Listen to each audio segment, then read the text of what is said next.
At this time, 6:08, I would like to call to order the regular meeting of the Windham Southeast School District Board, Tuesday, December 21st, 2021. And instead of starting with a sort of irritating bunch of bureaucratic stuff, I have something actually kind of positive and hopeful to start with. The board has been working with Donnie Morris from Keene State College and Mary Gannon from the Vermont Partnership for Fairness and Equity, and doing some equity and social justice training. And Mary and Dottie start their meetings with an Indigenous Peoples Land Acknowledgement. And I'm going to take theirs whole cloth and just repeat it here, and then as we go along, the board may want to tune it or adjust it a little bit or make it a little more comprehensive. But at this point, I would like to say that we acknowledge the traditional, ancestral, and unceded land of the Abenaki people on which we live and thrive today. We recognize and honor that they have lived, worked, and continue to reside on this land. We're grateful to be here and for sharing this land. Now back to the more mundane matter of opening a hybrid public meeting. This meeting of the WSESD will come to order. The meeting is a hybrid meeting, which means that some meeting remotely and some are meeting physically. Please note that while we strive to provide a means for those attending remotely to participate in the public comment period, there may be technical difficulties or reasons that otherwise prevent or interrupt remote public participation. Therefore, it's important to note that the open meeting law only ensures the public's right to participate and comment at a public meeting by attending at the designated physical location as posted in the notice and agenda. If a member of the public or of the public body has technical difficulties accessing this meeting remotely, please alert us by email. In the event of a technical difficulty that cannot be resolved, we will continue the meeting. Again, we ask that remote members identify themselves and during public comment, or any comment on by the public on any of our actions or motions, please identify yourself and the town that you come from. So we will begin with the consent agenda, the clerk's report. We're going to skip the approval of the December 14th minutes because I'm not sure we have them yet. But we do have warrants for November 8th of $259,597.95. Warrants of November 15th of $127,020.88. Warrants of November 22nd of $196,633.56. Warrants of November 29th of $94,432.47. Warrants of December 6th of $863,566.35. Warrants of December 13th of $100,976.44. And payrolls of November 5th for $1,394,000.72. November 19th for $1,527,970.55. And December 3rd, $1,383,677.95. Could I have a motion, please, to approve the consent agenda? So moved. Thank you. Moved by Michelle, second? Second. Seconded by Ann, that we approve the consent agenda as presented. All those in favor, please indicate by saying aye. Aye. Any opposed? Hearing none, the consent agenda passes. So we move on. We have public comment on non-agenda items. We only have a couple of items on the agenda, so that's a pretty broad topic. If people have public comment, please, again, identify yourself and the town you're from, and also try to keep your comments down to 2 minutes if there are a lot of people that speak. And if we needed more time at the end of the meeting, we will make space for that. Are there any public comment on non-agenda items? Paul, you'll have to let me know if you see any hands. No hands yet. Okay, well, we will move on to the administrative report. The recovery plan update.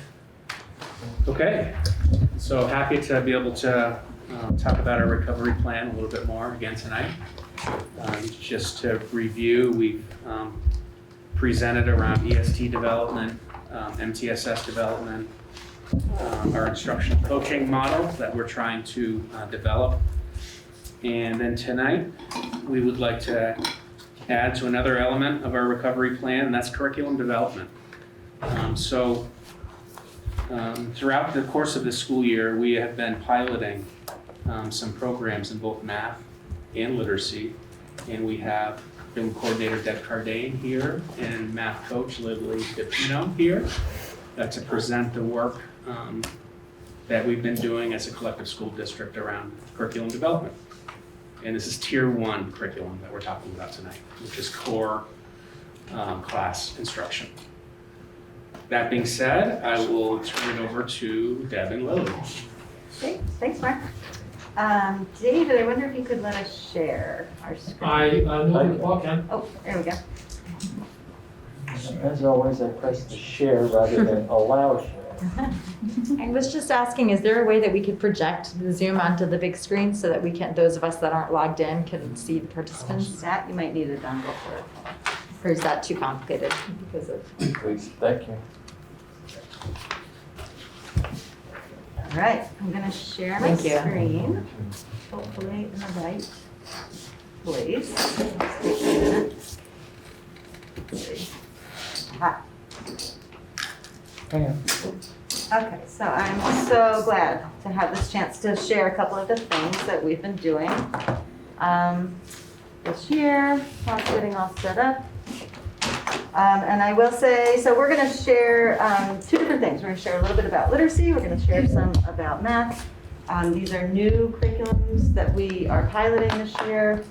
And before I start, I just want to make the point that everything we've been doing this year has been completely optional for teachers. Recognizing how challenging things have been, we wanted to make sure everybody had what they needed, but also didn't feel any kind of pressure to do anything that they weren't comfortable with. So we're going to share with you everything that's been offered as an option this year. Deb, can I pause you for a second? Yes. Wendy has her hand up. I'm just wanting to make sure notes get taken correctly. Yep. Wendy?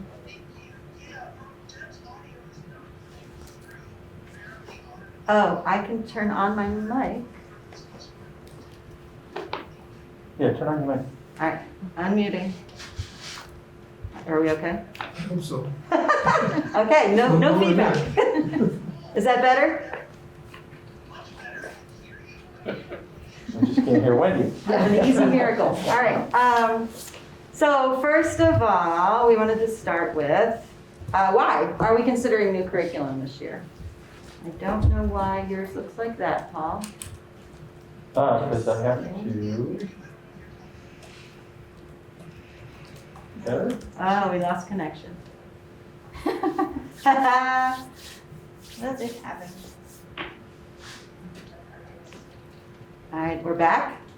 Try that again. Can you hear us now, Wendy? Oh, no, because we're muted. Now we're good. All right, so why are we considering new curriculum?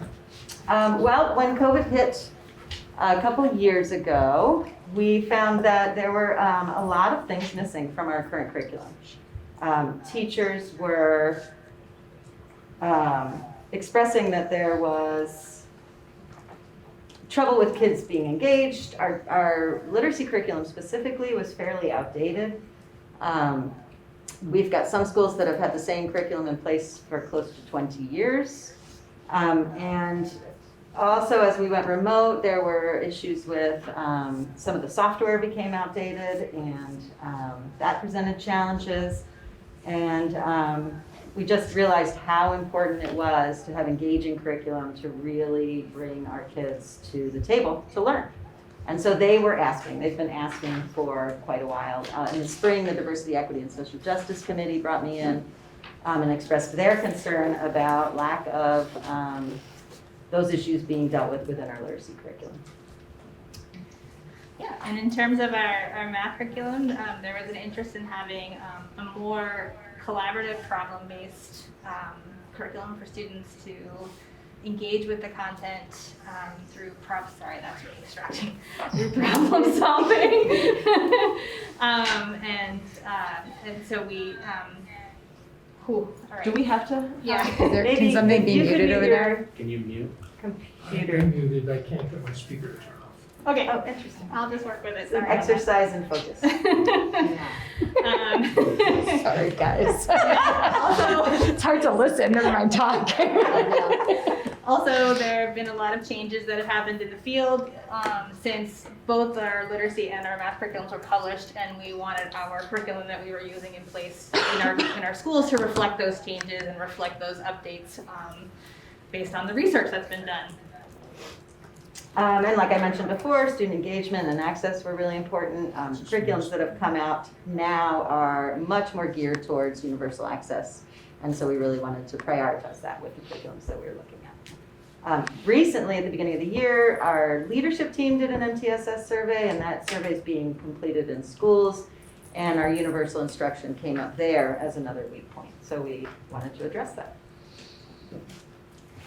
So this fall, we launched it's illustrative math pilot, and illustrative math is a K-12 program. Right now, it's currently being used in kindergarten through 8th grade classrooms.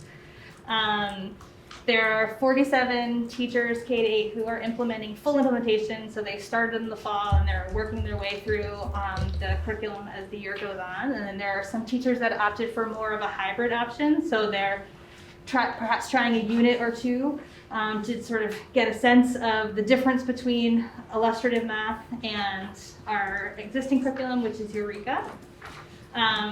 Illustrative math is highly rated in ed reports, and it's a research-driven, problem-based curriculum, which really emphasizes student discourse and accessibility for all learners.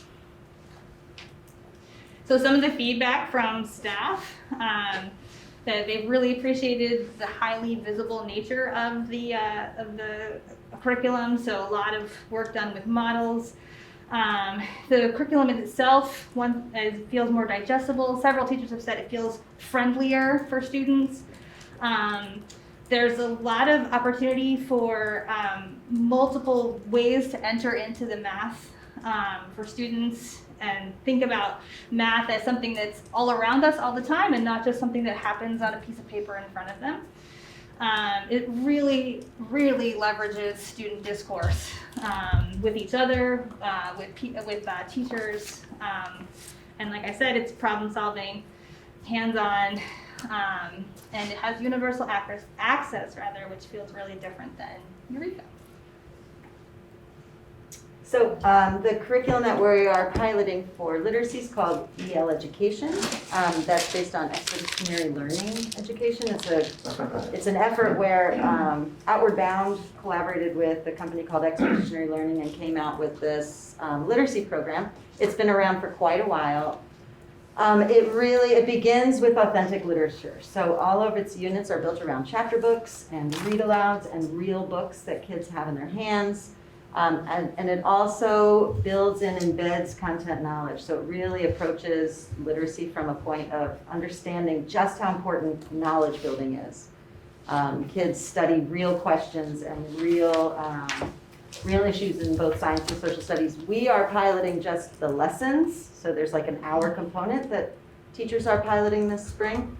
We have not begun. We're in a little bit different place than math. So we're just starting. We're just compiling all the materials.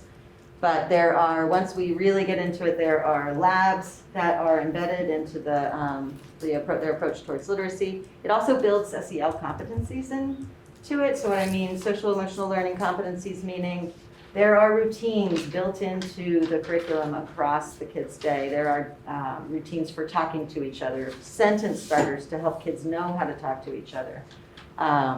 And it's all in there. It's not anything that teachers need to add in order to address kids' social and emotional learning. And then it also holds diversity, equity, and social justice at its very heart. So I put a few quotes in there. I love that word. So EL Education is fiercely focused on equity for all children. Equity is the foundation upon which the entire curriculum rests, and it really is true. For instance, one of the fifth grade modules that'll be piloted this fall is based on stories of human rights, and it has kids comparing real documentation with stories from about a child in Mexico and from all. It's pretty amazing how they put their materials together. So far, we have 28 teachers who have opted to participate this spring. We've got a representation from all our elementary schools, all grades, K through 8. This is a K through 8 curriculum. And we have 5 teachers or administrators who are going to participate in what's going to be exploratory meetings. So these were folks who weren't quite ready or aren't in a role where they might implement a Tier 1 curriculum, but they were curious and they wanted to provide feedback. So we'll have a couple parties this year where we look through some curriculum materials. Some quotes so far from teachers. This is exciting. Finally, a reading curriculum using real books. And then one person saying they've been waiting for something like this forever. So how does this relate to the recovery plan? First and foremost, it really embeds our social emotional learning goals, increasing their students' positive perception of school climate, as well as their self-management and self-efficacy. Both curriculum approach learning from an inquiry stance, in other words, prioritizing the importance of generating curiosity in the classroom around content. Encourages agency. Both curriculums offer plenty of voice and choice across their lesson structures. They incorporate practices that prioritize discourse, so really embedding students' opportunities to talk to each other. And then the collaboration in positive learning environments as well. And building on all of that, the academic pieces from the recovery plan, both curriculums support access for all learners to access grade level content, which is really critical. And both programs support implementation of universal design for learning, or UDL practices. And they have rich, high interest learning experiences for core instruction. And so our projected timeline, we're approaching this a little bit differently than a traditional approach to piloting curriculum. So we are starting with pilots in the same way we would start with hands-on experiences for our kids. We're getting our teachers' hands onto the curriculum so that they can try them. And then we're going to spend time reflecting, and then we'll select. So this year, we're offering as many optional pilot opportunities as possible, with plenty of opportunities for staff feedback. We'll have a focused task force who will develop those tools for reflection. I'll be working collaboratively with Michaela to develop an audit for the equity component. And the exploratory groups will also provide feedback as well. So that'll be this year. And then moving towards next year, we're hoping everyone pilots at least one unit, and with an option for full implementation on both math and literacy, with an idea of the year after next, full implementation for both. That is what we have for you today. Great. Jackie? I don't know if I should put my hand up or just physically put it up. All right, I love how you're rolling it out, like giving teachers time and maybe they'll come into it at their own comfort level. I always feel like when you're rolling out something really different with a lot of people and people that have been doing something for a long time, like getting the buy-in of the people that are really interested in something new is going to help the other people, get into it instead of just everyone do it right now. That can be really tough for people. So I'm really thrilled at your plan. And I also want to say about the math, I feel like I've seen it happen because I had 2 kiddos with me doing remote learning a few weeks ago, and one of them had a math worksheet and it was like pulling teeth to get him to do it, and then the other one was like, I need to go outside and I have to count this and then count this and come in and write about it. And I ran outside to do it, and I was like, something's going on here. So now it's good to see what it is, and thank you. I imagine it's going to go well. Tim has a hand up. Go ahead, Tim. I believe you're still muted. He's not. No, he's, I think Speaker's turned off. you're volume up. Yeah, we used to that big speaker. There we go. One of you have to have it on. We're muted now. Can you hear me? Yes. Okay. Two quick questions.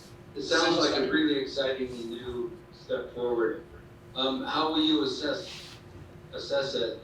And does the content include the climate emergency issues? Yes. So first question, how you assess it. Both curriculum have assessments built in across the entire, across all of the modules. You're muted still. Okay. Okay, we good? Paul, I think you have to turn off your something. All right. Okay. Assessment. So both curriculum have assessment built in across their modules. For EL education, they use performance tasks. So for instance, an assessment might involve students showing their knowledge through one of the units uses monologues. So kids write a monologue and perform it as part of their assessment. And for math, there's a combination of short interview assessments where you ask a child a question and you really watch how they solve a problem, as well as actual task-based. There's checklists so that teachers can have ongoing formative assessment throughout the modules and throughout the units and then throughout the entire curriculum. And then as far as climate change goes, I think that's an excellent question, and that is absolutely why we wanted to get our hands dirty in these curriculums, because I don't know the answer to that. I would imagine with the where this curriculum comes from that it certainly would have that built in, but that would be something that I would want to add to our auditing process to ensure. And one of the pieces of the math curriculum is that it's heavy with data literacy, so that students are engaging with multiple data experiences throughout the year, so that they are better able to.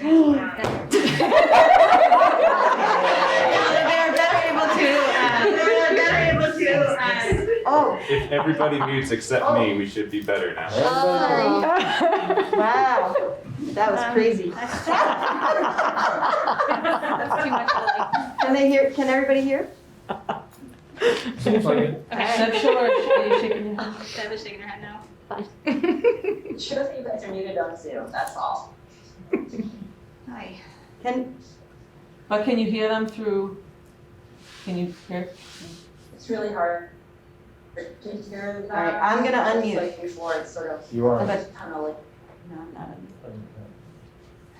If I unmute, it's gonna echo around.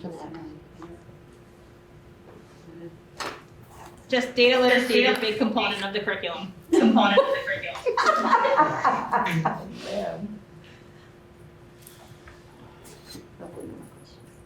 I had a question though. I just wanted to know, you mentioned a few times, you talked about universal access, and I'm wondering what that, like literally, what does that look like compared to what we currently have? I think, at least in terms for math, it means that there's more opportunities to see the mathematics visually and deal with the concept through models and not just through abstraction. So you're solving a problem and you're trying to make sense of equivalent fractions. So you're dealing with multiple models so that you're having to even compare those models and see how they're the same and how they're different. But also, there are components of the math curriculum that bring in math that is sort of ubiquitously around us all the time. And so those kinds of experiences give voice to so many students who sometimes maybe might be left out of a strictly numbers-based kind of conversation. And then there's also a centers component, so there's an opportunity to experience the math through games and through collaboration and peer interaction that way as well. And so in doing that, students are learning from each other and experiencing the math that way. And similarly with literacy, so there might be a text that kids are going to be reading, there might be a recording for them to listen to, as well as multiple other ways for them to get at that content, rather than just one single text. Same prioritization of peer work, collaborative work, and hands-on opportunities. Also to show what they know, so rather than just writing to show their understanding, there's performance, there's, podcasts, that kind of thing. So they open up that There's writing. different learning approaches, yeah, that's cool. Very different. Thank you. Tim, your hand is still up. I don't know if that means you have another question. Oh, well, okay, I do have one. Okay. Oh, no. Is there going to be comparative assessments? How are you going to know whether to go ahead with that? Are you going to compare scores with the old curriculum? That. Now this is working, so Nope. you can. Okay, so now I can just talk. Yes, Oh, now you great, can just okay. talk. So that is a really interesting question. It will be a tough thing to compare when you add COVID in. The automatic place to land might be SBAC, but that's very broad. I think it's another good question. We were going to base it on teacher experiences Teacher with their feedback. students and teachers' feedback. But I think actually student feedback Yeah. would be a valuable element to include as well. How long have you been using the curriculum that we're currently using? It differs across schools. Okay. For literacy, from 17 years to about 4 years. Oh, okay. Was it 2014? Something like. Yeah, 2014-ish, we started implementing Eureka, and so roughly 7 years. Other questions? Oh, no. Well, I just have a few comments. Go ahead. Clearly everybody knows how difficult it has been coming back to in-person learning 5 days a week from last school year. We continue to have staff shortages that we deal with each and every day. So major challenges, but I hope the community can see that we are not stuck in the mud. We're continuing to move forward, and we've been very clear as an admin team the importance of having to do that. We can't be held down by the pandemic. We have to continue to work to improve our instruction, to improve the curriculum and materials we're putting in front of our children, and to improve our practices. And I think this is a wonderful example of coming out of a pandemic and having close to 60 teachers choose to put away something they've been doing for 6 or 7 years that they're super comfortable with and take the chance in a year that's as hard as any we've ever had to actually pilot Tier 1 literacy and math programs. I think that's incredibly telling, and we should be very proud of our school district for doing that and taking that on. So, Deb and Lily, thank you for presenting that tonight. I think very powerful for me. Thanks. Thank you. Sorry, I'm gonna say one more thing, because you just reminded me, the math that was like 60 classes are volunteered to take this on. That seems like a pretty good chunk of math classes across the district. I'm not sure what our numbers would look like, but. Yeah, it's almost to a classroom, sort of K to 2. There's a few teachers have decided to continue with Eureka this year, but most of our primary teachers, which is very telling.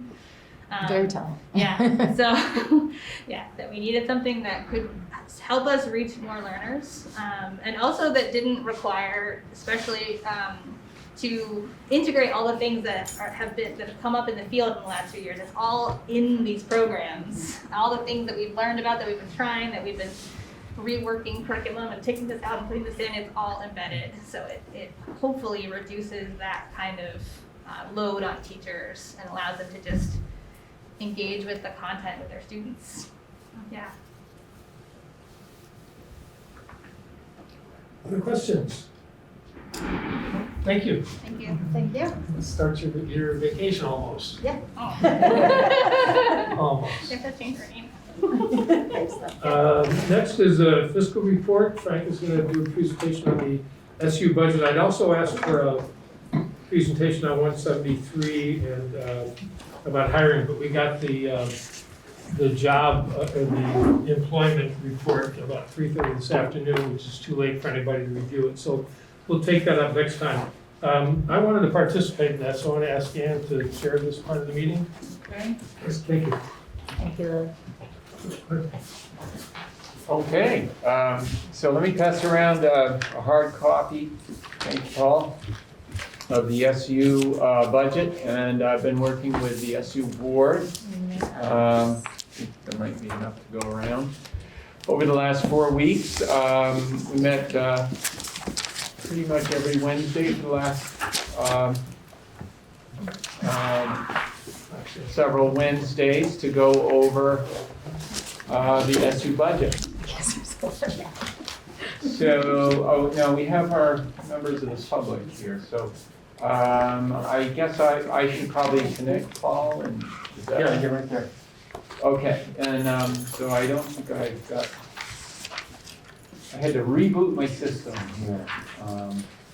So I don't think I'm in Zoom here, so I'll do the Zoom. Where is that? That's on the agenda. Huh? No. Oh, where? There we go. I was in there and then I didn't move. So, all this stuff. So while we're waiting for this, so there we go, okay. Now, what am I gonna do? You gonna give me share screen, I guess? You have the, yeah, I once you're in. just admitted you, plugged so in, you'll be you can here, share you your will screen. listen in a minute. Alrighty. That's funny. There you are. Okay, and then do I need to do anything with my video, audio stuff? Just or share your screen. everybody can hear me okay? Yep, Yeah. you gotta plug in, so. Oh, yeah, gotta plug in.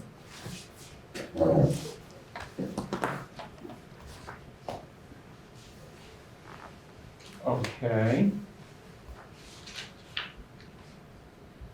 And just get the, There you go. okay. So, okay, so people on Zoom probably aren't seeing that yet. Maybe they are now. How are we doing? Everybody see a financial report? Yep. Good, okay. Okay, so as I was saying, our process has been to meet as administration, Mark and I, along with our directors, special education, curriculum, and food service. We reviewed the 4 service segments of the supervisory union report over the last several Wednesdays. So Jackie, Ann, Michelle, and Kelly have been part of our budget presentations. So feel free to jump in as members. So happy to have you share your observations, but I'm also obviously happy to give you an overview. We took each one of the 4 segments for a Wednesday and a Wednesday evening, and we pretty thoroughly went into the details of the budget proposal. Let me scroll down here a little bit to expenditures. So for administration and instruction, and then transportation, that was our first budget segment review back in November. Or maybe that was December 1st, I think. We reviewed the additional requests. The main increase there is in instruction in this line under the first service group here, 4.149 million. Our English language learner work group, as you know, are anticipating additional students as part of the resettlement program. So we are ramping up for that, and that's what pushes us a little above what would be a more typical 3% kind of an inflation rate. The transportation proposal is the 5th year. Fiscal year 23 is the 5th year, so fiscal year 24 will be going out to bid for hopefully another 5-year contract. I'm hoping to see some nice subsidies for maybe some electric buses. I'd love to see us be able to be part of that conversion to the renewable fuel services. As I say, that 3.4 it reflects a bid that came in 5 years ago, and we've been really happy with the services of Kosmaskus. They've done a really good job for us. Definitely an upgrade over our former vendor. Customer service has been very good, very responsive. So out of our $30,979 special education services are, by far the core of the supervisory union service. And you can see that is broken down into two essentially age groups. We have the school age for $15,019,000. So do we have Shelley with us tonight, maybe on Zoom? Yep. She is? Okay. Yeah. So Shelley did a great job as always presenting the the need and the staffing to respond to that need in that proposal. We'll talk a little bit about the effects of Act 173 on the revenue side of special ed, but just as an overview here's the top view of the proposal. Staffing is the major driver of the increase, and this is our entire budget, but we'll show you the breakdown between the local funded new requests and the grant funded new requests and for staffing. The largest area of an increase in the budget is good news in that it's substantially additional federal revenues as it relates to our prior years. So you can see back here in fiscal year 21 where we had primarily the Title I and the Title II and the Title IV grants. That was our typical kind of spend level, $4 million, and that's doubled. And so this line item is good news when we see these increases because it's additional resources that do not affect the tax rate or our assessments. So, and because we do have substantially increased programming in our grants, we see an unusually large increase in our bottom line, going from $27.9 million to $30.9 million. You don't want to skip over food service. We did spend a full meeting on food service, and there's a lot going on there. Cafe Services continues to do just a tremendous job for us. Very, very responsive, setting real high standards for the whole industry. And a part of the increase here is because of the pandemic, and because of the capacity of Cafe Services, who now is called Fresh Picks, we were able to provide 30,000 meals and breakfasts to our nonprofit schools in the region as well, who didn't have access to the USDA free meal program. But because we do have that capacity, we're supporting 7 of our nonprofit schools in the area. And that's driving that big increase from 1.69 million there on the bottom to 2.2 million. It's primarily the additional volume to support our community in addition to our own enrolled students. So that's a kind of a snapshot of the overview. Before I get into any more of the details, any questions? Tim has a question. Tim? Tim. Go ahead, Tim. Hi, can you hear me, Frank? Sure. Okay, first, I don't know why there's so many technical difficulties. You're cutting out on occasion. But I got your gist. I have 2 questions. One, I think it's great that that we're considering an electric bus. Who did that initiative come from? And also, is there a consideration of an electric mower? Yeah, so busing is part of the supervisory union budget, and so as it relates to this proposal, I follow industry trends, and I also follow the infrastructure bill, that just recently passed. There's still negotiations going on what's available to support electric buses, but clearly the industry is really ramping up. There's so much development. I think it's going to be realistic that there is an opportunity. I haven't gotten to the point of pricing it out or doing any of the cost analysis of the options, but it's something that it's clearly emerging as a viable technology, and the federal government is looking to help support it. On the mower thing, that's really an issue that we would address in the SD budget. So it's obviously not in this budget here that we're talking about, but we do have a mower, in that budget. Steve's got some background? Yeah, so we do have, we're gonna pilot one electric mower for BUHS next year. Yeah, good. Yeah. Yeah, I know Robert Clark's been working with our student rep, right? Yeah, and Ricky really went ahead and he spec'd it out and he put it in the budget. Excellent, yeah. Any other questions? Okay. Yeah.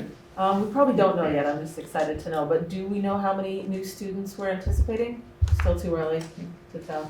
Still a little bit too early, but we're getting very close. Okay. We have a weekly ELL meeting. Our meeting is tomorrow, actually. Excellent. And I think we're gonna get some numbers actually tomorrow. Yeah, but it's in some timeframes, so.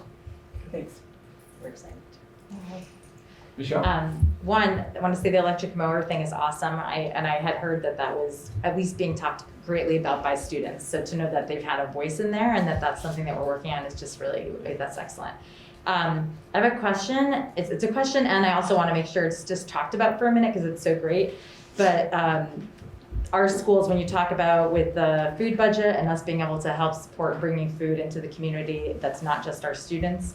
I know too that through the district you went through like a grant process, which is how families received aid in their mailbox. Mm-hmm. So was that money, like I'm curious about the financial part. It wasn't funneled through our schools. It was just a matter of putting it in on behalf of the community was my question. Yeah, that electronic EPBT, electronic benefit transfer, that was, yeah. Because we are a USDA child nutrition program provider, the Department of Health reached out to us and said, can we, again, use your facility and your relationship with USDA as a proxy to create those benefits for families. So in that case, yeah, it was more of a flow through. That didn't come through our budget, but it was enabled by our participation. So it was not just our families enrolled, but also these outlying nonprofit schools were all were all able to participate. For the electronic benefit payment, that yeah, I'm not sure if that would be beyond our database, so I don't know who else beyond our own families received that. I do know Paul was very active in a homeless support grant that fed a lot of folks, obviously not in our schools, at all ages. That was a significant grant. I don't know, were you part of that or was that Mary Lou? No, Mary Lou. That was Mary Lou, okay. But yeah, so folks in our office have really tried to do everything we could to leverage our capacity and support the community. So it is a really I think it's worth mentioning because I don't think that most people understood, and for anyone who doesn't know, families who had kids in certain schools received a card. They didn't have to do anything and they received basically Recording in progress. And so they received money directly to their home in a card form to be able to be used without any kind of application process. And I don't think anyone, myself included, had any idea why these were being put in your mailbox to receive a card that says you have a student. We can't hear, and Wendy has her hand up. Here's money, and it's a pretty amazing. My hand is up because I can't hear anything. Attribution to the community. I'll just Thank you, Liz. Sorry, I'm not on anything. If you give me a moment, I'm gonna switch things around again here. Try plugging into your computer, Paul, with the microphones. We're gonna see if we can, we're addressing a volume issue here. I can only connect by Wi-Fi and it's not fast enough to support it. I can go back to my own audio if it doesn't work. So like that, USB. People in Not that one. with them and letting them know if we lost the audio. Thanks, Shelley.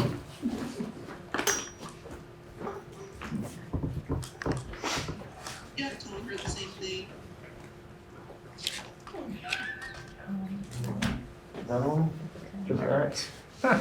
That one just plugs in there. So where is the line item that says Dummerston gets an upgrade in their internet?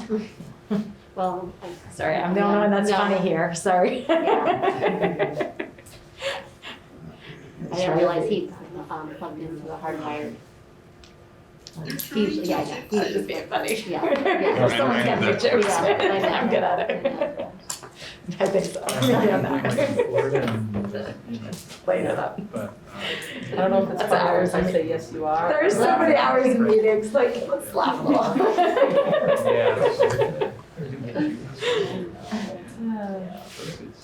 It's a holiday this week, I don't know. I just found out today that there's a half day on Thursday, completely panicked. I'm in Target, it's not a good time to find out. That time of year. What happens when the news holiday on Saturday? I just put on my calendar in October for 22, like this next coming Wendy, year. can you Budget season's hear busy, me? start Christmas now. Reminder every 2 weeks. Wendy, can you hear me? I sure can, yeah. Now I can. Barely hear her. That works.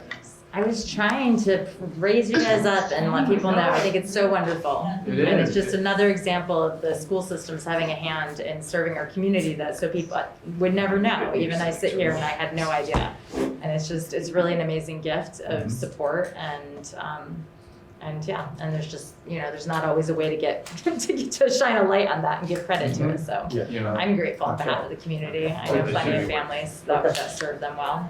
Just the It's really internet's good to not- hear, yeah. Appreciate that. I've been saving my card for the holidays, so I could buy food and donate it, but I haven't gone Christmas shopping yet, so it's not happening. It's a good call, I should have held on to mine. Yeah, because right now we don't need it, but we have in the past, but I feel like it was like, we'll save it for the holidays, that was Carrie's idea. I like Yeah, that. and that it does, that did take a lot of work from Mary Lou Steiner. She's in our office.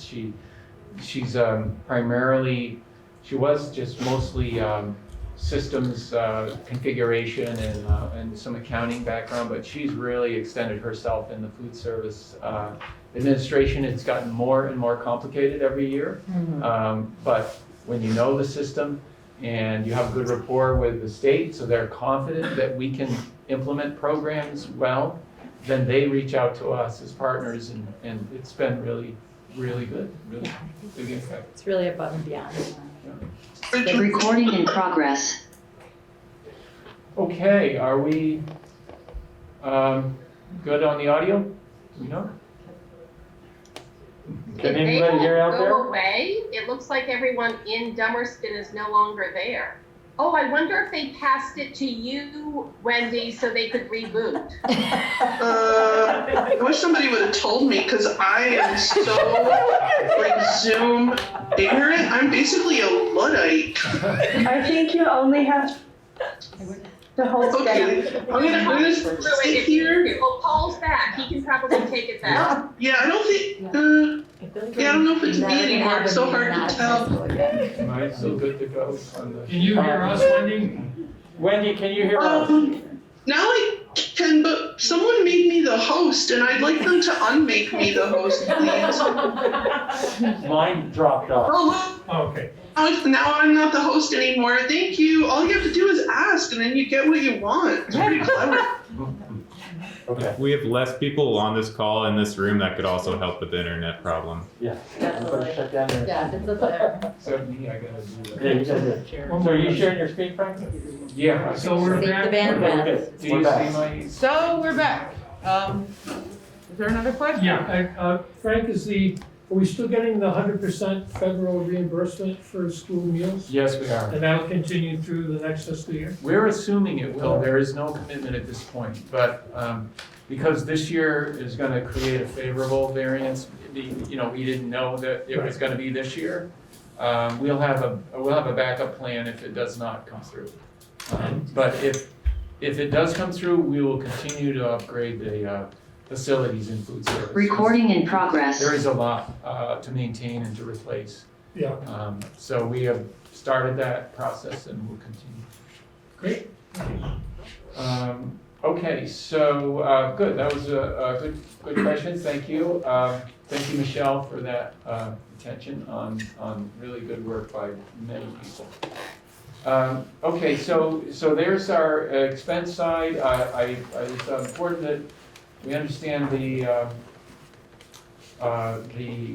revenue side of how we fund all these wonderful programs that we heard from Deb and Lily and others this evening. What's this mean?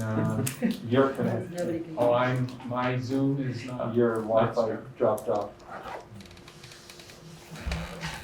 Okay, this is good. Well, I can continue. Does that mean nobody can hear me on the Zoom? Nobody can hear. They Well, can ask hear them. you, but I don't think they can see your, Okay. they can see your share. All right, so this might be where the technical circumstances say we move on in person. Okay. I do see a hand up, Virginia. Yes, could you enable the chat feature so that at least you could tell us what's going on? Because I cannot hear most of what you're saying. Thank you. We aren't allowed legally to have a chat feature. Anything that's said at a public school district meeting has to be said publicly. That allows illegal communications. It's a violation of open meeting law. That's why it's never enabled at the meetings. All right. But it really is a problem not being able to hear. Yeah. Okay, so I'll just proceed. It doesn't look like I got a connection. Is that where we're at? Yep. Speak as loud as you can. Okay, so we're going to go to the paper version here. Good, tried and true. When we look at the revenue side now, so that's how to fund those programs. The second page of our handout, and for folks, if they can hear me, they can go to the website and they can click on right underneath the board agenda this document that we're all looking at. It's called the WSESU FY23 proposed budget. We're looking at page 2. Page 2 is the allocation methodology that the Supervisory Union Board developed probably 4 or 5 years ago. It evolved over time, particularly as the state changed various requirements for the Supervisory Union to provide services. But it's pretty straightforward now, and it's been a good allocation methodology for several years. For administrative services and for, let's see, well, that's primarily it. For administrative services, it's just a K-12 enrollment statistic, and it's each district's proportion out of total enrollment. So page 3 shows you those simple statistics. You've got the K-12 statistics showing 2,043 students. And then we bring in the Vernon statistic there with 159.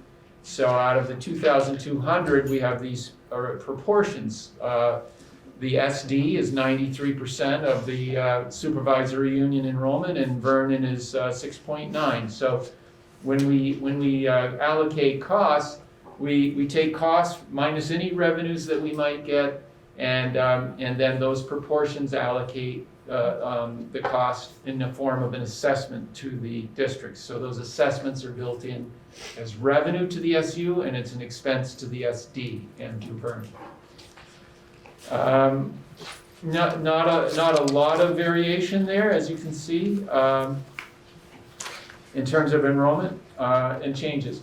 Special education, there's kind of a two-tiered arrangement for K through 6, actually pre-K through 6.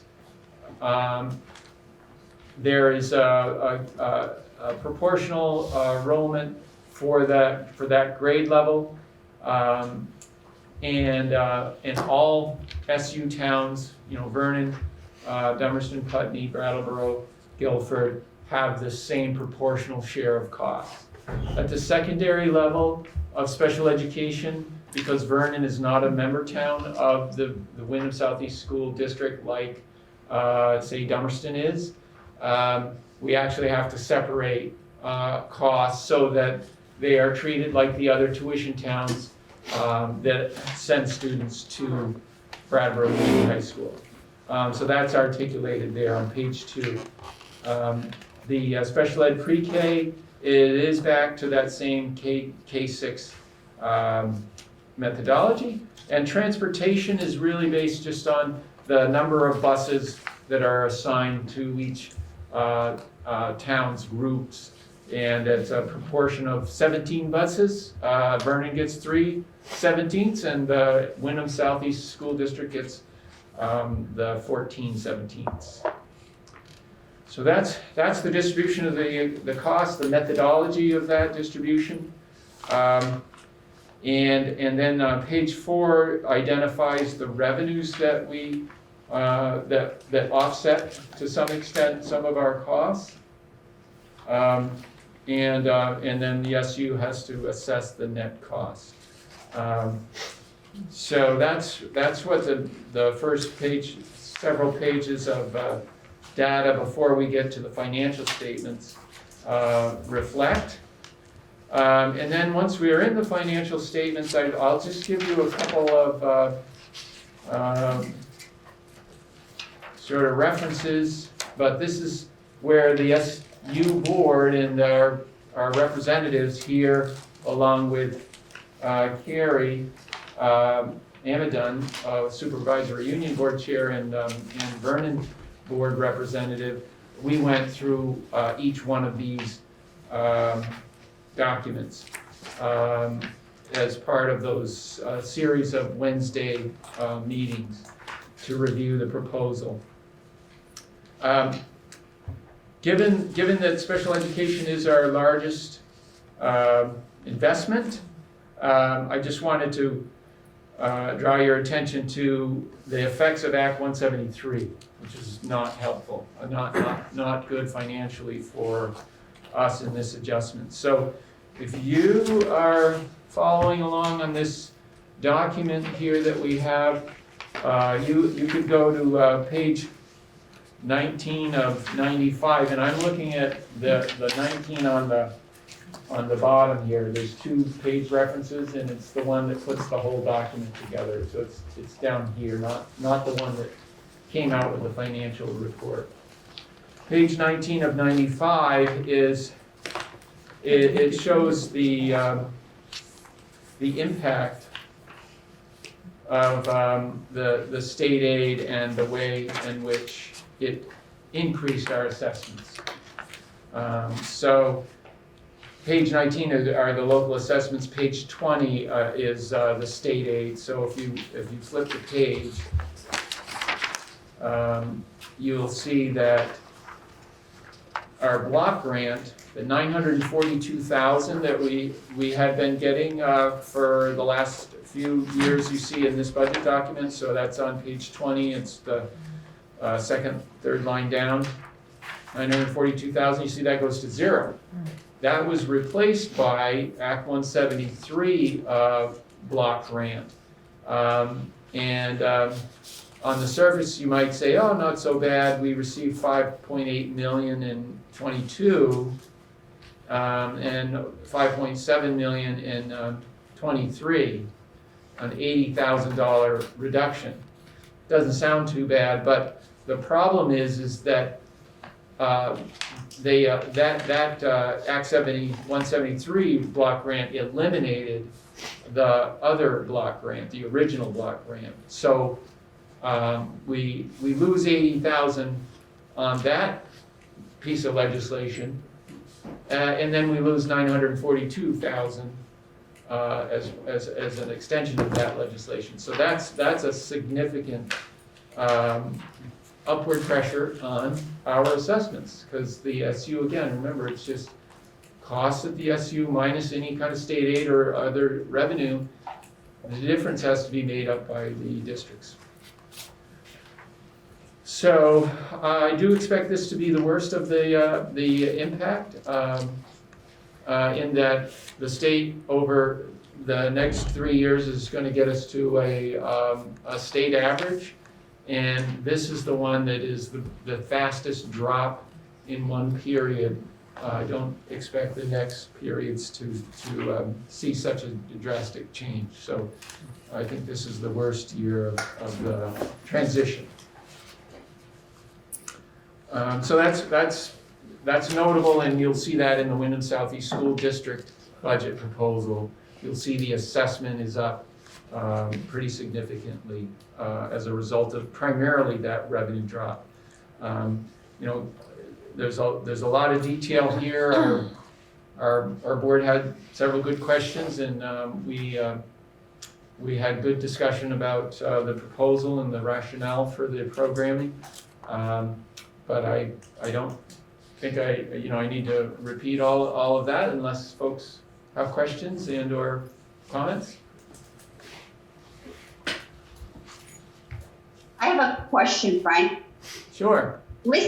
Have you looked at the funding formula legislation or the UVM study to see how that would affect our special ed thing? I have looked at that, and unfortunately, the weighting study did not address the special education funding formula. I think Tammy Colby, the professor who spearheaded the study, certainly recommended that they do that, because obviously special education services address our most students with the most need, given the disability categories that we have.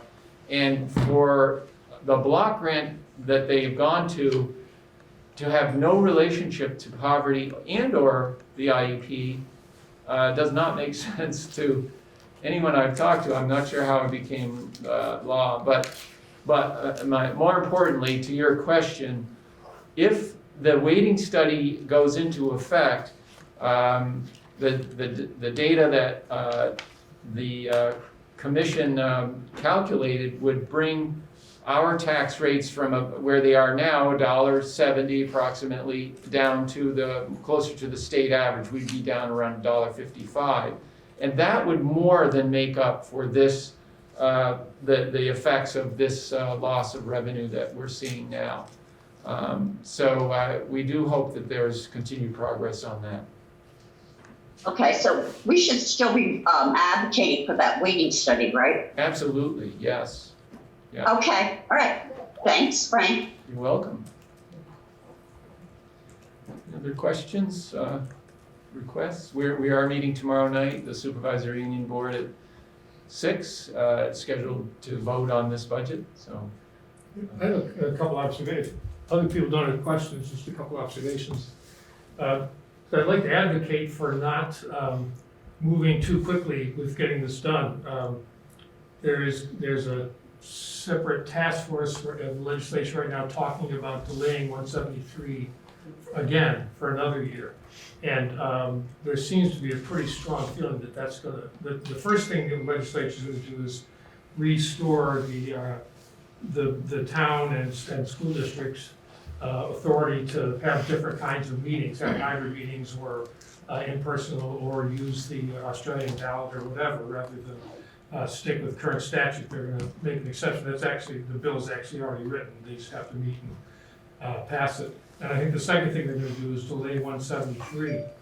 And that would obviously have a pretty significant impact. The other thing is that I think we need to have a look at, I want us to have time to take a look at staffing, and I looked at the documents that the SU saw, and it laid out, there were some special ed positions that sound like really great idea, things we could really use, operational hirings that would be helpful right now. But I think it's important to recognize that with 173, it's gonna be really hard to maintain those things. And so if we don't, well, there are two things that we need to do. Liz talked about one of them, which is all of us, not just Liz and Tim and me, but everybody, especially the administration or the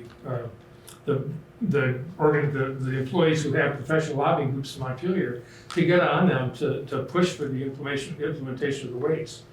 But so that we will be able to make up for some of that loss. But I think more important is for us to take the time to look at our hiring and see if this is what we want to be doing with this COVID money, knowing that we're not going to have that money in a couple of years. And I think to hurry and pass an SU budget tomorrow, the 3 additional staff positions in it, without looking at the broader picture of what's our revenue going to look like after the 2 more years of the assessor money. And we've heard that, we've got, well, from last year, we got 4 years to work this out and figure out how to keep these positions. And I will never argue against more adults in the school system. I've always maintained that that's what we need. As the need becomes greater, we just need more adults working with these kids.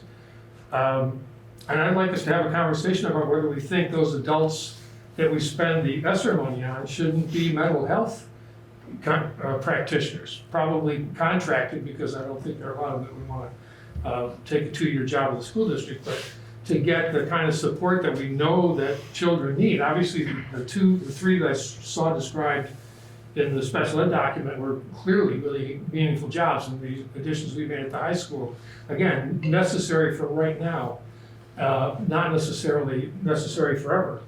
But so I guess the long and short of what I'm trying to say is that I'd like us to just kind of slow the process down a little bit and talk about where we think these new positions could go, hear from the administration, particularly the principals, about why they're calling for the things that they're calling for, rather than just look at the numbers and hope for the best. And year-to-year budgeting is never a good idea. And I know that's not how any of the professionals look at it. That's not how Frank looks at it. But that's how we wind up seeing it. It's this year is what we're going to do, and it's going to work out. The spreadsheet says it's going to be okay. And these are really important jobs and really good things to be doing. And we hear from our curriculum people about the quality of the work that's being done. So yeah, let's go.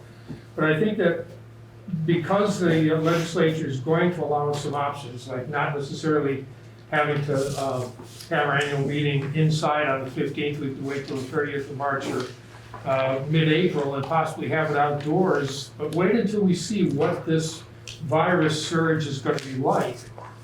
Is it going to be worse? Are we going to be going more remote?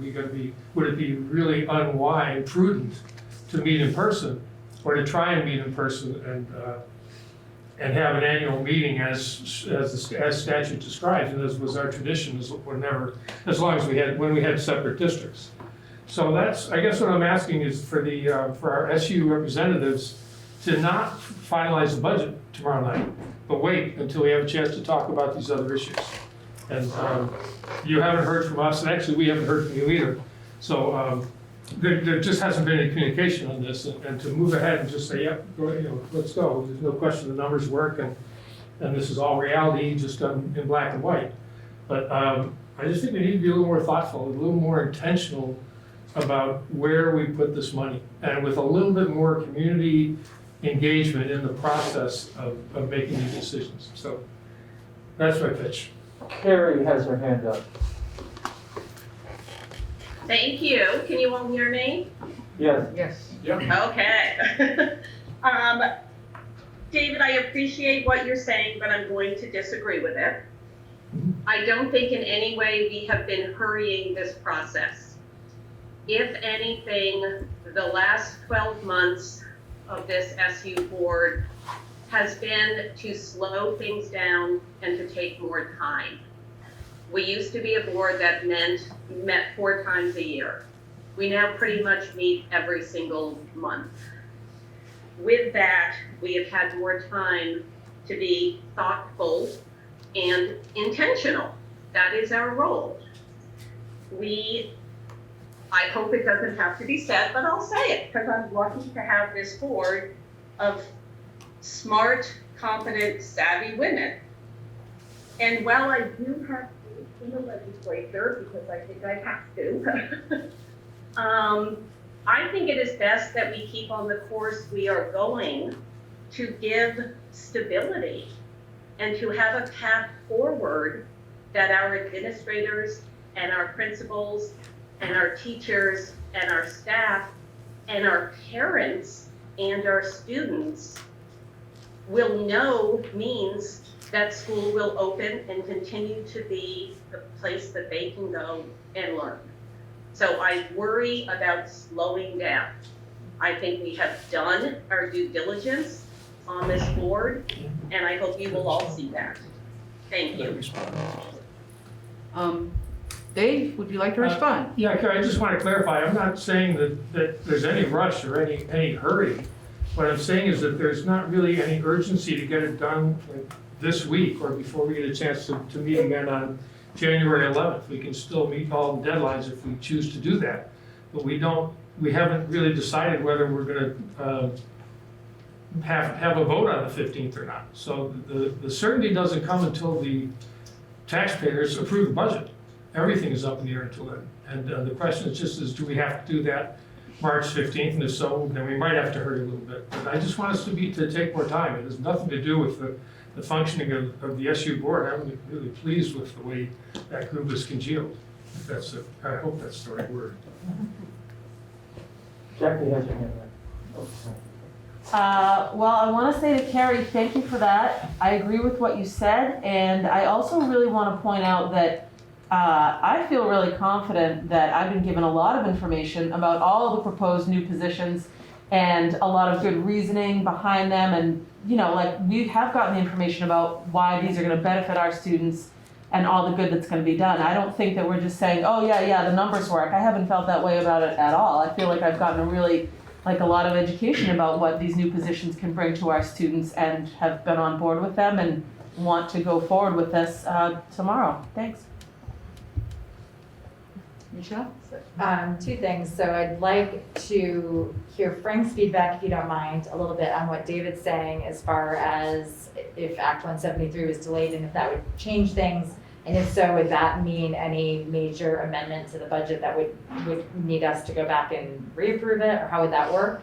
And also, just for the sake of the conversation, could you just give a recap of what those positions are that David's referencing, the 3 extra positions are? Mm-hmm.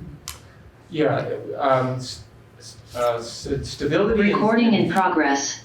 Stability and predictability in this environment is very valuable. So when it comes to staffing, the ability to have a board commitment to funding the positions that we're talking about matters a lot. It helps our principals with the recruiting process, and it allows us to move forward with the many other planning requirements that we have ahead of us for the SD budget.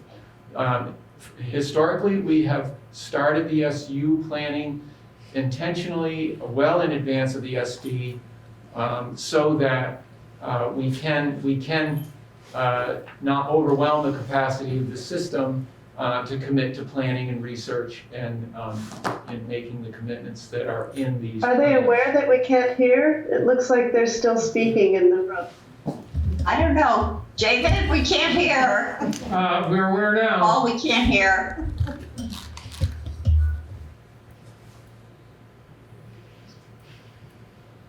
Can you hear now? Yes, thank you. Okay, so I was just to recap that, it was just the ability for the administration, for the principals to move forward with recruiting and retention, to communicate that these programs are being funded, these are very significant programs. They have a major impact on our system. It is a very helpful benchmark for us to move forward on. If it's not passed by the board, then it creates that uncertainty that is not helpful. As far as your other part of the question, if the legislature changes school funding formulas, it always creates the condition for needing to revisit the the fundamental assumptions in the budget. So if they change Act 173 in the mid-course, which seems unlikely, they understand how disruptive that is. If a law passes, it generally takes 12 to 18 months for all of the educational leadership, the systems to ramp up to implement that. And it's very unusual for them to do something that's been in place at the beginning of a fiscal year and then say, no, whoops, we just kidding, we're gonna change, we're gonna redirect. So I would be surprised if they ended up substantially changing the way in which we fund public education in the middle of a fiscal planning period. That's highly unusual. But if they did, we would respond. Is Shelley here? Is she in the meeting? She was.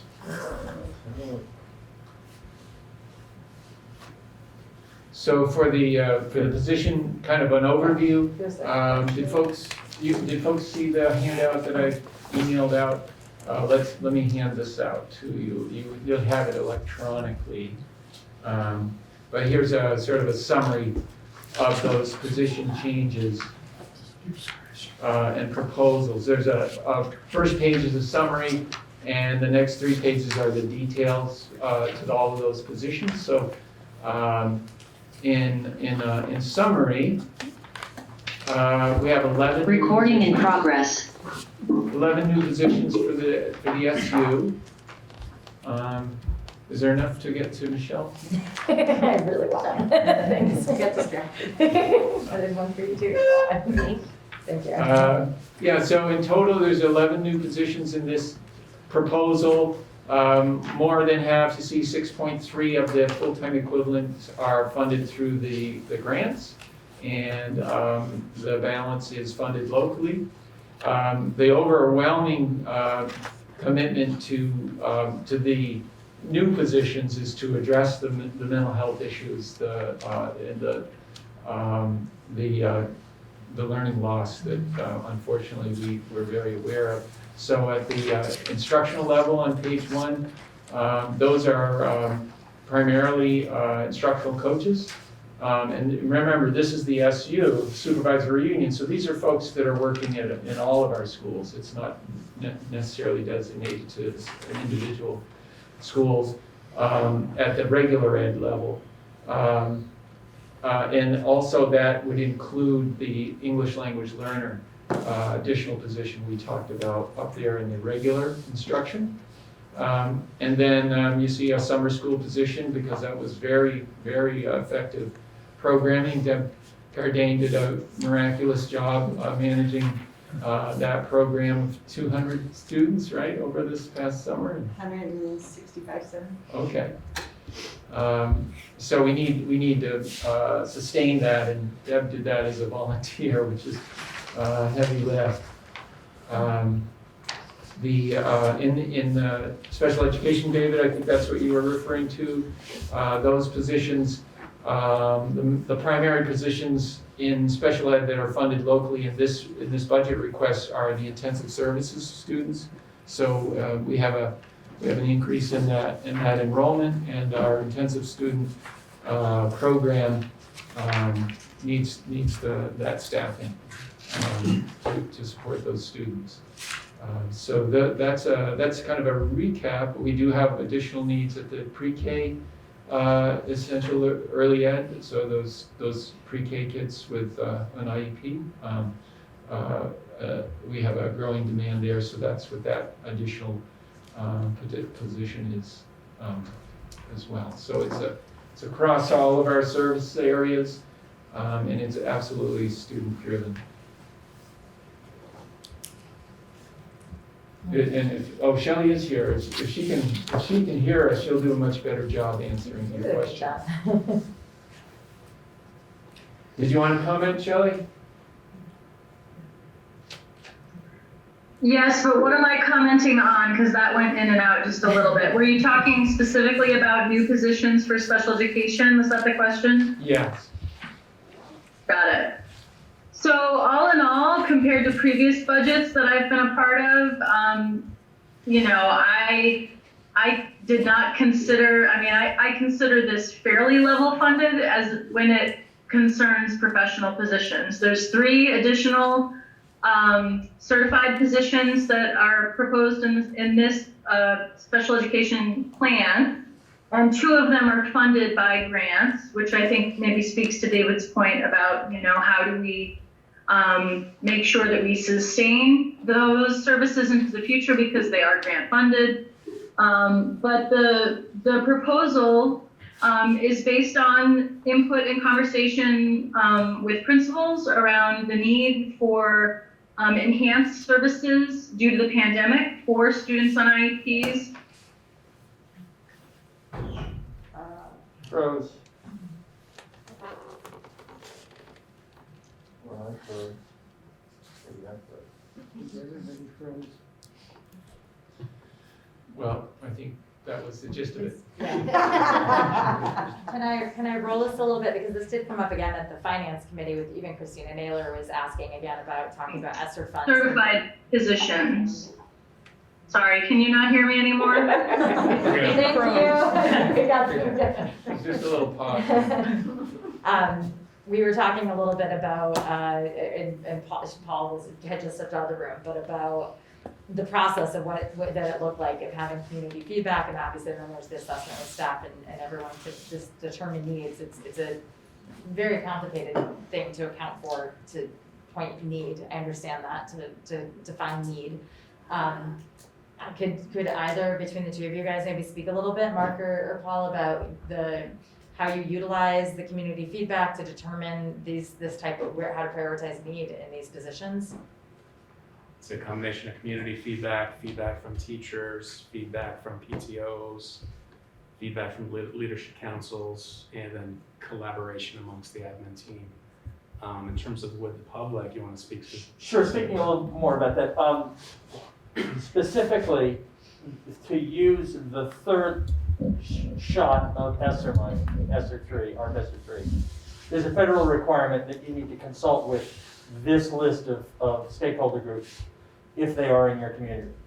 And so starting back in June, knowing that, we sort of went and talked with the student council leaders. We talked with, held a couple of forums over the course of the summer with inviting community groups, arranged with the principals to talk to staffs and have that staff feedback come back.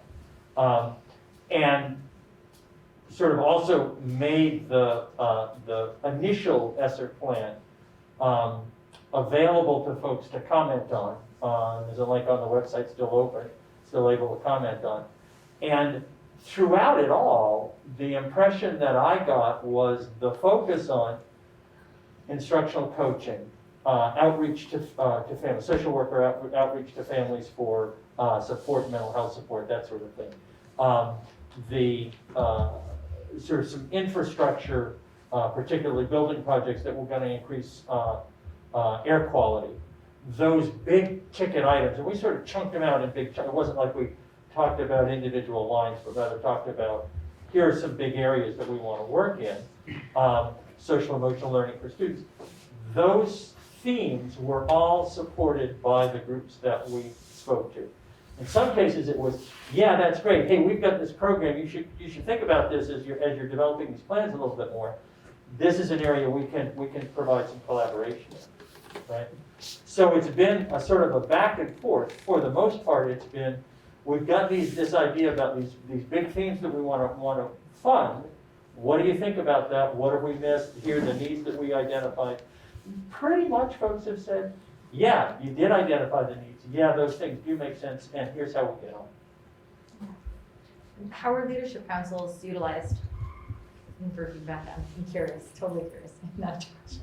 Well, not being a principal this year, I would defer to to principals to talk about that process, but I'll just say that we've been working on this since the spring. Yeah, I know. This has not been like a sprint. This has been a lot of collaboration with many stakeholders. It's basically the recovery plan that we've been trying to present at these meetings.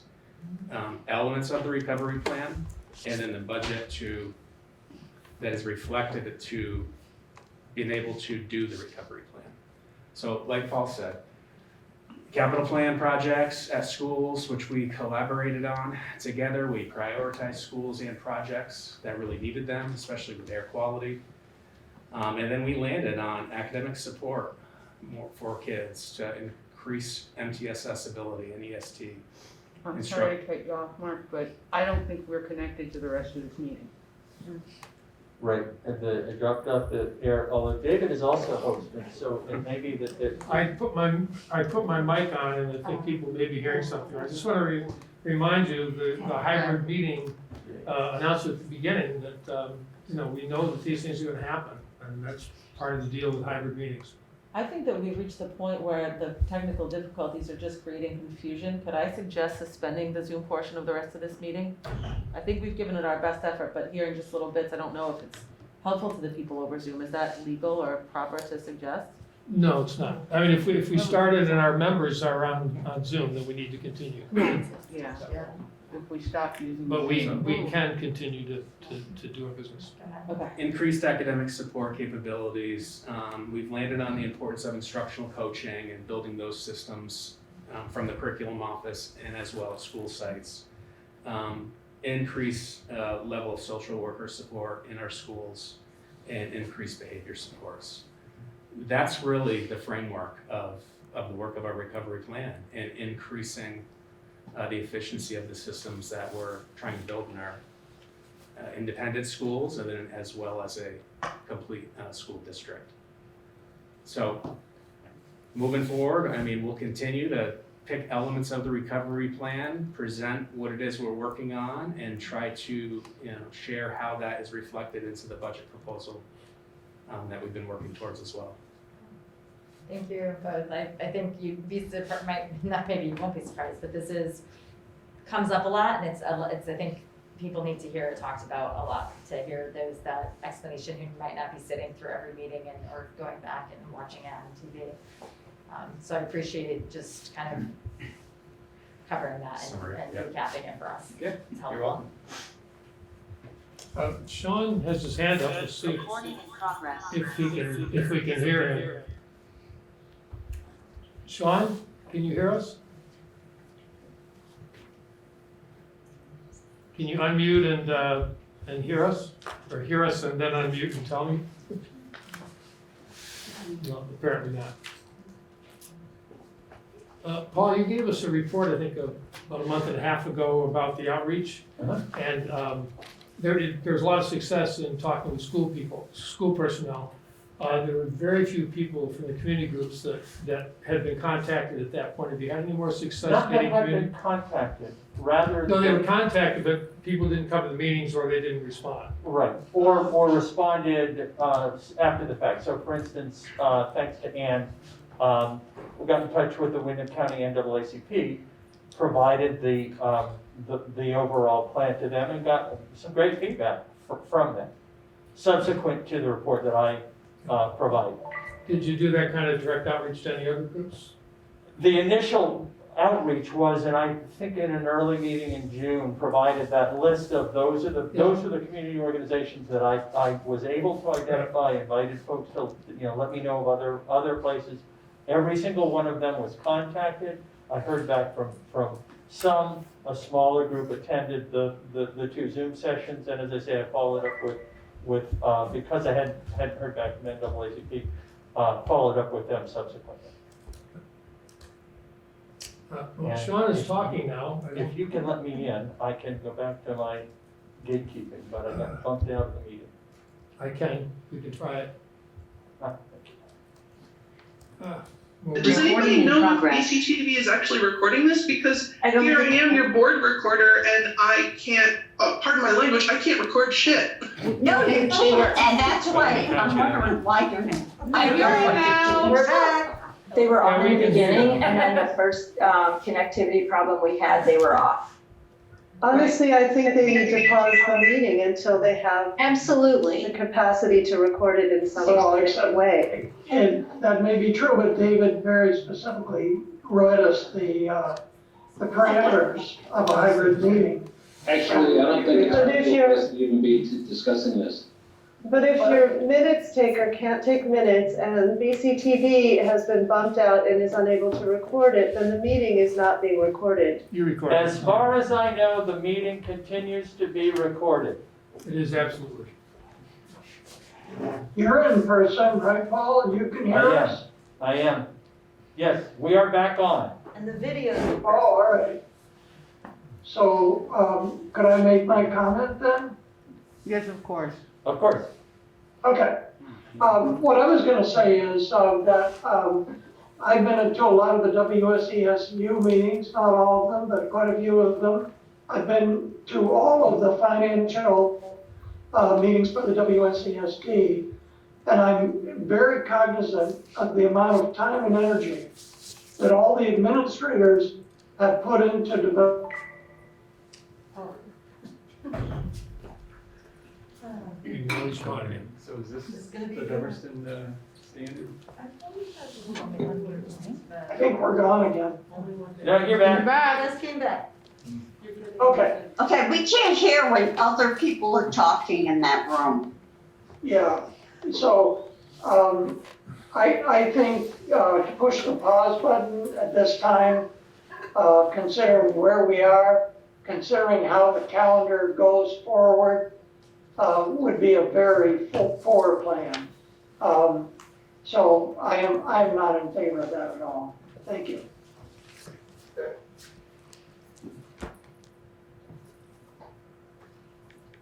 Okay, where do we pick up from here? Floor is open. The floor is open if anyone has any questions. I don't see any, but I can only see so much. Any questions? No hands are up. Okay. Frank, are you done? I am all set. Yeah. All right. Thank you. Dave, I hand the meeting back to you. Thank you, Ed. Okay, the last item on the agenda is in unfinished business, the educational sexual misconduct item, an update. We have identified an investigator and a law firm we would like to retain to conduct the investigations. So I would like to, I need a motion to authorize the chairperson to enter a contract negotiations to retain the services of Amy Goddard of Bueller and Annis PLC to investigate the educator's sexual misconduct charges. So moved. Oh, and I'll second. Moved by Michelle, seconded by Kelly. Any discussion? Jackie? I just want to be clear from the last meeting, if we were given guidance about what we should be calling it, is sexual misconduct correct, or was there, I see hands raised, I feel like before we proceed with this, that the wording of it is, I don't want us to do something that could be labeled erasure. So I'd love to just make sure if somebody wanted to weigh in to make sure that we're wording correctly before we vote, if that's okay. That was a term that the attorney used in our interview. But, Two hands up. who are they? Mindy and Wendy. Okay, I'm going to ask Wendy first because you are our recorder. Is it a recording issue? Yes, it is. Thank you, Mr. Chair. I need spelling and such, so can someone email me the text of that motion, please? I'll send it to you. Great, thank you, Mr. Chair. Sure. Mindy? Hi, thank you. I'm Mindy Haskins-Rogers. I'm a writer and a BUHS alum. And I have a couple of requests or / recommendations and then a question. I'll ask the question last. The first thing is that looking through your statement regarding the scope of the investigation, based on the informal reporting of alleged sexual abuse that I have received, I would strongly recommend that the timeframes include the 1970s through the present day. without any gaps. I don't know exactly when you refer to timeframes, but that's my recommendation. And then the other thing is regarding language. I understand that misconduct is chosen because it's a lay term. It doesn't have any legal ramifications, any legal meanings. But my request is that whenever there is reporting, although I really appreciate all of the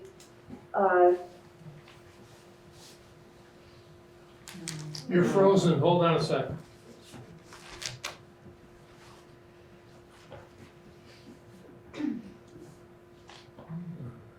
You're back. Yes? Yes. Okay. So I really appreciated the clearly stated intent to protect people's privacy as requested. But I do want to request that in any reporting that does occur, that it not be relayed in euphemistic language, or if people are coming forward after all this time, then I would really not like to see their reporting softened in some way that diminishes or downplays the magnitude of the harm that was done. So that's my request, is that if there is reporting that comes through the board in any way, that the board not use euphemistic language or try to soften the reality of what happened in any way, because I think that can cause more harm. And then my question is, thank you for naming the firm, is whether there will be gender diversity among the investigators in case any survivors or people who want to report have a preference. Thank you. I can answer the question. The firm is all women. They probably will have, they may have some recording or I can't remember, some assistance, but at this point there won't be gender diversity. That may change, but that's just because of who's employed in the firm. As to the scope, the earliest complaint that I am aware of and that we've heard about is 1973. So that's the earliest we're thinking about now, and we researched insurance well all the way back to that. And the scope will go where the investigation takes it, and the time frame will go where the investigation takes it. I don't think I can say any more about that. And the third question about the reporting. I'm sorry, we lost sound briefly, David. We couldn't hear you about the scope. Okay, the scope will, at this point, will be from the early 70s to wherever the investigation takes it. So that could easily be to current day or to recent times, but we don't know because we haven't started. But that's the intention. And as far as the language, that's not an unreasonable request at all. It makes perfect sense. I can't imagine that the investigator is going to try to obfuscate the information that they find. And what was the first part? Thank you. You're welcome. Other questions? Any other questions from the board? Hearing none, a motion to... Yeah, I have a question. Go ahead. Virginia, we can't see your hand. If you could use the hand on the Zoom console, we would be able to know that you're there. I'm so sorry, I didn't know that. I can see everyone else's. I'm so sorry. Would you be so kind as to repeat the name of the lawyer and, the investigator and the firm? It was very hard to hear, and I don't have time to wait for someone to email me. I'm sorry. Thank you. The investigator is Amy Goddard, A-I-M-E-E, Goddard, G-O-D-D-A-R-D, and she is with Bueller and Annis, PLC in Brattleboro. Bueller and Annis? Annis, A-N-N-I-S. And her name is A-I-M as in Mary, E-E? Yes. Thank you very much. Any other questions? Hearing none, all those in favor of the motion to authorize the chairperson to enter into contract negotiations to retain the services of Amy Goddard of Bueller and Annis PLC, please indicate by saying aye. Aye. Aye. Any opposed? Hearing none, the ayes have it. Motion is passed. Is there any other business to come before the board? We had, Oh, we have new tires?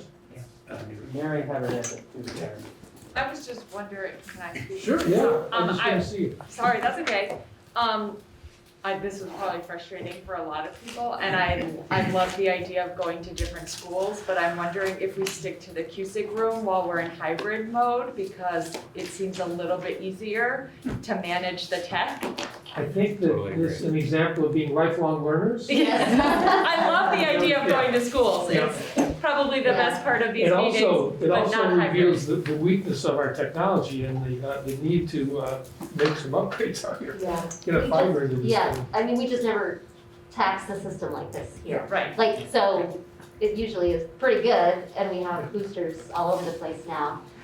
But we're just gonna get dropped in a situation like this periodically. Good suggestion. Yeah. Thank you. Yes.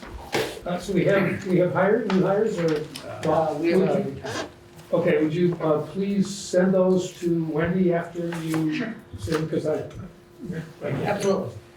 So I'm ready to let everybody know that science teacher Chris Angel is planning to retire at the end of the school year.